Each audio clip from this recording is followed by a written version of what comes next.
Real estate, although it comes with its challenges, it's a sizzling market practically worldwide, and the Middle East is no exception.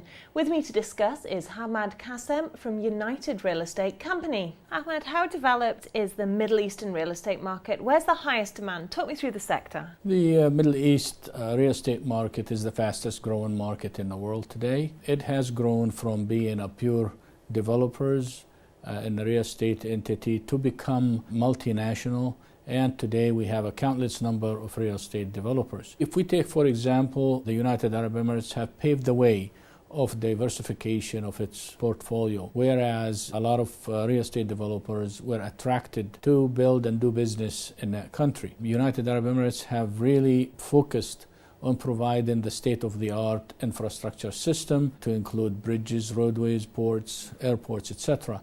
And that has helped and assist all the real estate developers to focus and to come into the country, be attracted to the business opportunities, together with, as a tax-free country, has been a tax haven to those investors as well. This must represent huge opportunities, but I also imagine challenges. What are we looking at exactly? The biggest challenge that the Middle East has is the price of oil.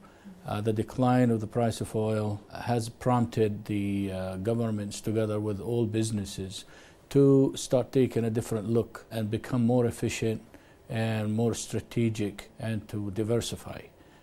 If we talk about the opportunities in the Middle East for the real estate sector, the availability of land and the infrastructure, you have about 365 days a year of sunshine, which provides a good culture for clean energy, if you will, and the use of solar energy. The government regulations have been in support of bringing investors into the real estate market. That provided some sort of a good climate for the real estate investors to come in and develop and succeed. And everybody has been really looking at the Middle East for that opportunity. How difficult is it to invest in this market for foreigners? What are the hurdles? The Middle East governments for the past 2 decades have been really pushing to eliminate all barriers for all investors to come in and be able to invest in the real estate sector. And if we look at today, Oman, together with the United Arab Emirates, have paved the way for such an opportunity by providing the ability to any foreign non-national to be able to come in and purchase a freehold property and own a title to it.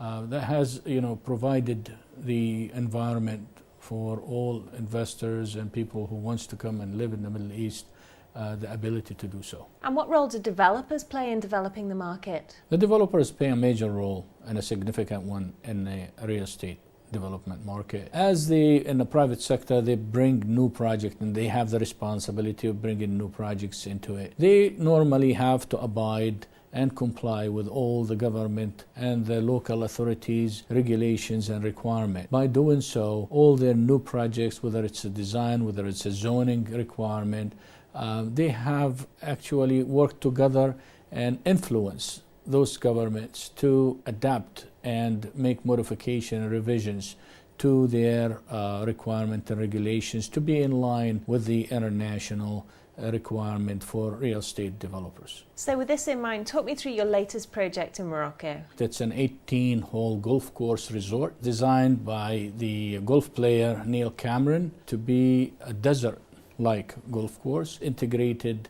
into the natural landscape, and it overlooks the Atlas Mountains. URC right now in the process of finishing the master plan to provide a resort which shall include themed villas together with a 5-star hospitality hotel resort and a wellness center, some small retail component, and some staff accommodation. All of this together is going to provide a development that is one of a kind and unique in its type, and it will be a destination to a lot of people. Finally, corporate governance is developing rapidly alongside most sectors. So how do you approach this? We established 2 entities, 2 departments.